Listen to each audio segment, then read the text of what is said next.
Aduh pusing, pala otak, pala Barbie pusing, bolak-balik, maju, mundur, maju, mundur, maju, mundur, maju, mundur. Anjay pusing banget coy. Assalamualaikum warahmatullahi wabarakatuh. Perkenalkan, kami dari kelompok 3 ingin mempresentasikan tentang tanggung jawab perusahaan dan etika bisnis. Perkenalkan, nama saya Faiza Nuraini. Nama saya Lilo Berindo. Nama saya Cindy Aulia. Pembahasan. Yang pertama tanggung jawab perusahaan dan yang kedua skandal bisnis. Tanggung jawab perusahaan.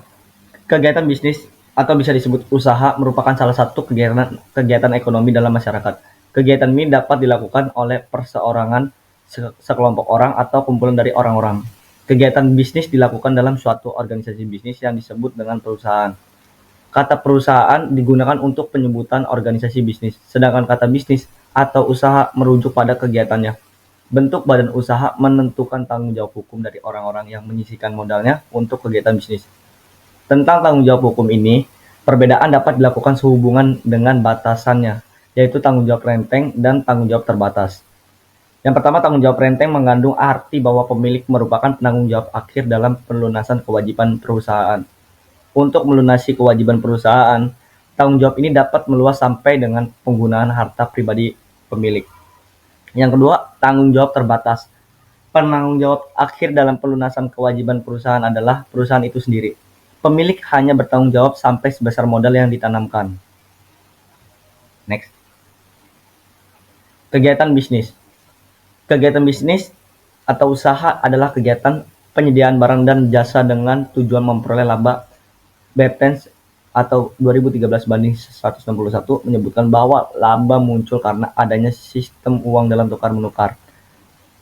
Pemegang saham menanamkan modalnya dalam perusahaan sehingga ia ikut menanggung risiko atas kegagalan usaha.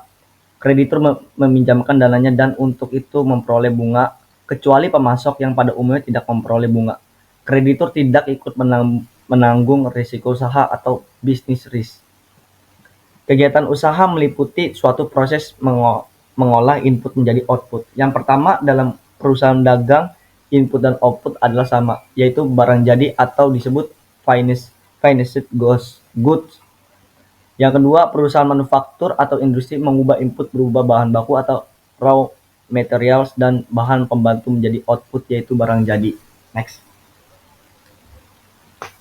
Selama proses pengubahan dari input ke output, terdapat dua pihak yang berperan, yaitu tenaga kerja. Tenaga kerja itu karyawan dan pihak yang menyediakan dana, penyandang dana. Karyawan menangani proses pengubahan tersebut, sedangkan penyandang dana menyediakan dana yang diperlukan selama proses produksi. Pendanaan dapat berasal dari pemilik, pemegang saham, atau kreditur seperti bank atau pemasok. Dalam melakukan kegiatan usahanya, perusahaan dihadapkan pada dua macam lingkungan, yaitu lingkungan pemerintah dan lingkungan usaha. Lingkungan pemerintahan berasal dari pemerintah dan aparat birokrasinya. Pemerintah mempunyai hak untuk mengatur kegiatan ekonomi dalam masyarakat melalui regulasi yang dikeluarkan dan yang langsung memengaruhi kegiatan operasional perusahaan. Perusahaan wajib regulasi atau peraturan tersebut. Aparat birokrasinya adalah orang-orang yang menjalankan pemerintahan, merekalah yang mengeluarkan kebijakan pemerintah dalam bentuk peraturan. Regulasi sangat dipengaruhi oleh kebijakan politik yang mereka anut dan sifat atau karakternya. Perusahaan harus menyesuaikan diri dengan kedua hal tersebut. Yang ketiga, bagian terpenting dari lingkungan usaha adalah kondisi pasar. Struktur pasar mempengaruhi langkah perusahaan dalam melakukan kegiatan usaha. Struktur pasar dapat dibedakan menjadi persaingan sempurna yang disebut perfect competition, oligopoli yang disebut oligopoli, dan monopoli. Next. Yang keempat, kepentingan masyarakat dan alam sekitar pada umumnya diwakili oleh para aktivis yang khusus bergerak dalam bidang lingkungan hidup atau oleh para tokoh masyarakat itu sendiri. Yang kelima, kondisi perekonomian tentu berpengaruh terhadap jalannya perusahaan. Kondisi perekonomian dapat berasal baik dari dalam maupun luar negeri. Yang terakhir, sistem ekonomi yang dianut oleh negara memengaruhi dampak kondisi perekonomian terhadap perusahaan. Next. Yang kedua, stakeholder. Stakeholder adalah pihak pemangku kepentingan atau beberapa kelompok orang yang memiliki kepentingan di dalam perusahaan yang dapat mempengaruhi atau dipengaruhi oleh tindakan dari bisnis secara keseluruhan. Yang pertama, pihak pertama yang berkepentingan terhadap perusahaan tentulah pemegang saham, yaitu pemilik. Pemegang saham menyediakan modal bagi perusahaan. Yang kedua, pihak kedua yang berkepentingan terhadap perusahaan adalah para kreditur, bank, pemegang surat-surat utang, dan pemasok termasuk dalam kategori ini. Yang ketiga, pihak ketiga yang paling berkepentingan terhadap perusahaan adalah pekerja, yaitu karyawan. Mereka termasuk orang-orang menggantungkan hidupnya dan keluarga pada usaha tempat mereka bekerja. Yang keempat, pelanggan atau customer, atau secara umum bisa disebut konsumen, merupakan pihak keempat. Pelanggan merupakan target yang ingin diraih perusahaan melalui penjualan barang dan jasanya. Yang kelima, pemasok atau supplier, merupakan salah satu stakeholder perusahaan yang berada pada level kelima. Keberlangsungan perusahaan merupakan kepentingan utama pemasok. Yang keenam, pihak keenam yang juga mempunyai kepentingan adalah pemerintah atau disebut government. Kepentingan utamanya adalah pajak dan pungutan-pungutan lain yang harus ditarik dari perusahaan sebagai kontribusi untuk pembiayaan pengeluaran negara. Yang terakhir, yang ketujuh, pihak ketujuh yang biasanya berkepentingan terhadap keberadaan perusahaan adalah para aktivis lingkungan. Mereka menyuarakan kepentingan masyarakat secara luas dan lingkungan yang terdampak oleh keberadaan perusahaan.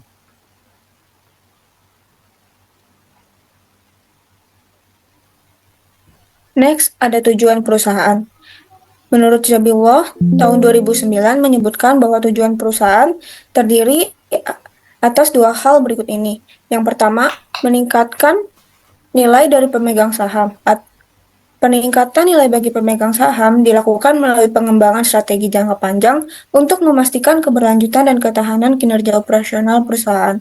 Kepentingan pemegang saham dalam kaitannya dengan peningkatan nilai adalah bertambahnya kekayaan atau wealth.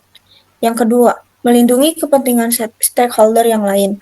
Kepentingan para stakeholder dapat diklasifikasikan menjadi 3 macam, yaitu yang didukung oleh kontrak dengan perusahaan, yang telah diatur oleh pemerintah, dan yang tidak ada kontak spesifik.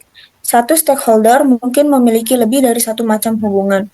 Dua tujuan ini hanya akan dapat dicapai jika terjadi peningkatan nilai di perusahaan. Lalu, selanjutnya ada tanggung jawab sosial perusahaan.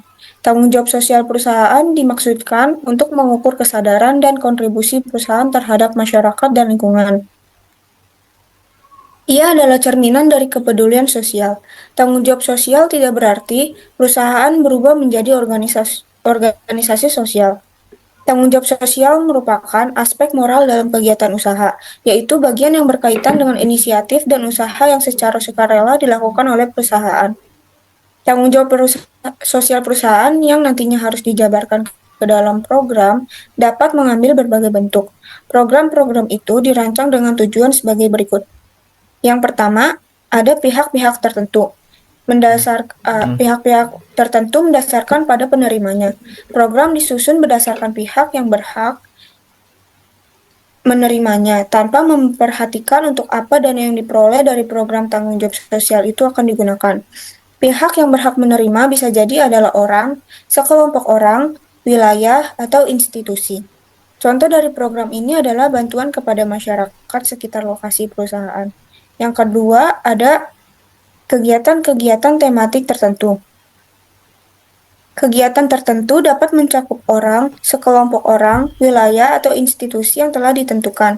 Dalam hal ini, Perusahaan lebih tertarik kepada kegiatan tanpa memandang pada siapa yang melakukan kegiatan tersebut.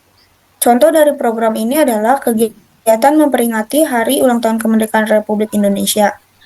Yang ketiga, ada tujuan-tujuan tematik tertentu. Program yang didasarkan atas tujuan tematik mengandalkan tujuan sebagai dasar pemberian bantuan. Pada umumnya, tujuan harus didukung dengan kegiatan, tetapi tidak selalu penerimanya ditentukan. Tujuan peningkatan pendidikan sekolah dasar, misalnya, dapat dilakukan tanpa melihat siapa yang secara langsung menerima bantuan. Selanjutnya ada skandal bisnis. Sebagai contoh, kasus skandal keuangan yang melibatkan Bank Lipo Tbk telah menciptakan dampak yang signifikan pada sektor perbankan dan ekonomi nasional, terutama saat upaya pemulihan kepercayaan sedang berlangsung. Penyimpangan dalam laporan keuangan yang berbeda antara versi publik dan versi yang disampaikan kepada Bursa Efek Jakarta atau BEJ menimbulkan kontroversi dan dugaan manipulasi. Meskipun manajemen mengklaim bahwa perbedaan tersebut disebabkan oleh penurunan aset yang diambil alih, beberapa pihak menduga adanya manipulasi, terutama karena agunan berasal dari entitas terafiliasi dengan kelompok Lipo. Dugaan manipulasi semakin diperkuat oleh anomali dalam perdagangan saham Bank Lipo yang terjadi selama periode tertentu, menunjukkan adanya transaksi yang memanfaatkan informasi orang dalam.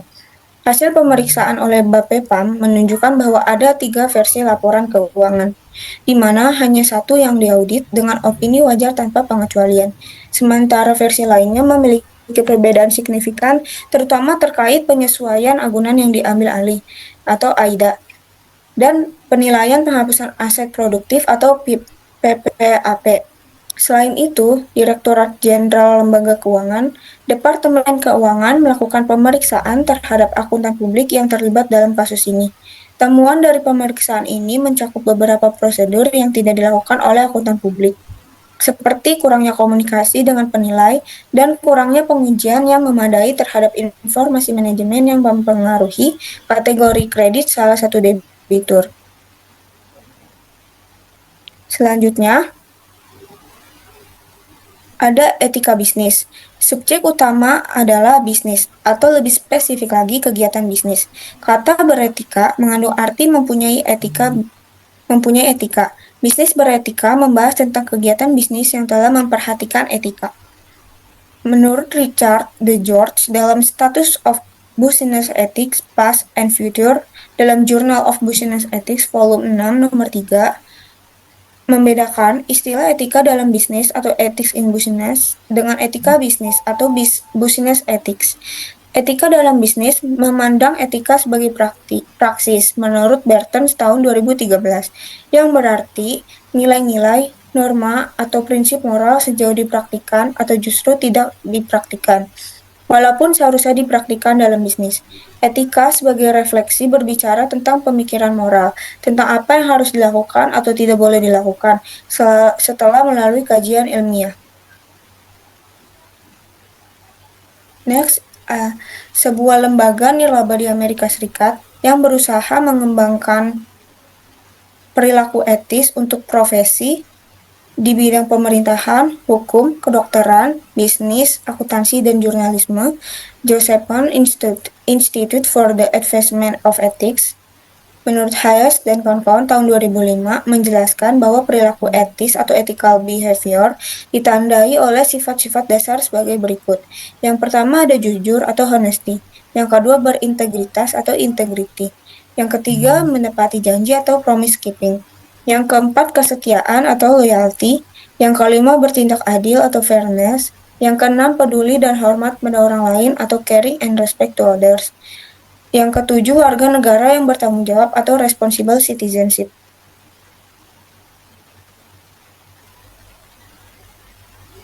Sifat-sifat dasar tersebut tidak menunjukkan urutan prioritas. Pada dasarnya, sifat-sifat dasar itu mempunyai kedudukan yang sama. Masih banyak karakteristik-karakteristik lain yang dapat dianggap sebagai sifat dasar manusia untuk berperilaku di dalam masyarakat. Contohnya yang diambil seperti yang diuraikan di atas adalah sifat-sifat dasar terutama relevan dengan pembahasan dalam buku ini, yaitu bisnis dan akuntansi. Dalam agama Kristen, misalnya diuraikan 7 dosa atau 7 sins yang tidak terampuni. Budaya Jawa yang mengadopsi ajaran Islam mengenal larangan untuk melakukan molimo atau 5 ma, yaitu madat atau narkoba, main judi atau judi, madon atau berzina, maling atau mencuri, dan mabuk atau minum-minuman keras. Pada dasarnya, dosa atau larangan tersebut merupakan norma yang mencerminkan etika. Next. 2. Mengapa beretika? Sebagian besar dari pertanyaan tentang mengapa dapat dijawab dengan sederhana, yaitu karena keharusan untuk mematuhi undang-undang, mematuhi peraturan, dan tuntutan yang semakin gencar dari masyarakat. Brooks and Dunn menjelaskan secara rinci tentang perkembangan lingkungan bisnis dan jawaban terhadap tantangan-tantangan tersebut. Selain itu, tindakan-tindakan penipuan dan kecurangan yang dilakukan perusahaan dalam melakukan bisnis telah merugikan banyak pihak sehingga memperoleh tantangan yang luas di kalangan masyarakat. 3. Bagaimana beretika? Pengorganisasian etika bisnis adalah pengaturan dan penjabaran konsep pemikiran bisnis beretika ke dalam struktur organisasi perusahaan. Dari sinilah kemudian muncul konsep organisasi beretika atau ethical organization. Etika akan dijalankan oleh orang-orang dalam perusahaan atau pemimpin maupun karyawan. Orang-orang dalam perusahaan bekerja dalam struktur yang disebut organisasi. Oleh karena itu, etika harus bertanam atau embedded dalam organisasi perusahaan. 1. Struktur. Pengembangan organisasi beretika menjadi tanggung jawab manajemen termasuk direksi dalam sistem 2 dewan atau two-board system. Untuk kebijakan yang bersifat strategis, persetujuan dari Dewan Komisaris atau Board of Commissioner, bahkan persetujuan dari pemegang saham masih diperlukan. Budaya perusahaan dijabarkan lebih lanjut dalam sistem nilai atau value system yang dianut dan kode etik yang dijadikan pedoman bertindak. Pembahasan tentang visi, misi, tujuan, budaya perusahaan, dan nilai akan dilakukan dalam bab tersendiri. 2. Kebijakan dan prosedur. Kebijakan menyatakan posisi atau sikap perusahaan terjadi suatu peristiwa atau situasi atau transaksi. Prosedur mengatur uraian tugas dan aturan untuk mengajarkan suatu kegiatan yaitu terkait dengan peristiwa atau transaksi. Sesuai dengan klasifikasi yang dilakukan oleh Brooks and Dunn, perlindungan kepentingan dan hak dilakukan terhadap pihak-pihak tersebut. Pertama, pemegang saham atau shareholder. Kedua, kreditur atau kreditor. Ketiga, karyawan employees. Keempat, pelanggan atau customer. Kelima, pemasok atau supplier. Keenam, pemerintah government. Ketujuh, aktivitas lingkungan dan masyarakat. Ke-8, persaing atau kompetitor. Kebijakan dan prosedur dilakukan melalui pengambilan keputusan beretika atau ethical decision making, yaitu pengambilan keputusan yang telah memperhatikan dan memperhitungkan kepentingan atau hak para stakeholder. 3. Tata kelola. Bisnis beretika, termasuk pengembangan organisasinya, dilakukan dalam kerangka tata kelola perusahaan. Tata kelola berhubungan dengan wewenang dan tanggung jawab masing-masing pihak dalam organisasi perusahaan. Tujuannya adalah memperoleh keseimbangan kekuasaan dalam pengelolaan sehingga diperoleh check dan balance dalam pencapaian tujuan, yaitu penciptaan nilai. Tata kelola perusahaan yang baik mendorong dapat dijalankannya bisnis beretika dengan baik. Pembahasan tentang tata kelola perusahaan akan dilakukan dalam bagian tersendiri. Keempat, pengambilan keputusan. Organisasi beretika merupakan dasar bagi pengambilan keputusan beretika. Sementara itu, keputusan beretika akan menentukan aktivitas yang beretika. Hasil aktivitas menentukan kinerja beretika. Penilaian masyarakat yang tercermin dalam persepsi mereka terjadi hasil kinerja beretika akan memunculkan sikap empatik pada perusahaan. Pembahasan tentang keputusan beretika akan dilakukan dalam bab tersendiri. Sekian dari kelompok kami. Bila ada salah kata, mohon dimaafkan. Wassalamualaikum warahmatullahi wabarakatuh.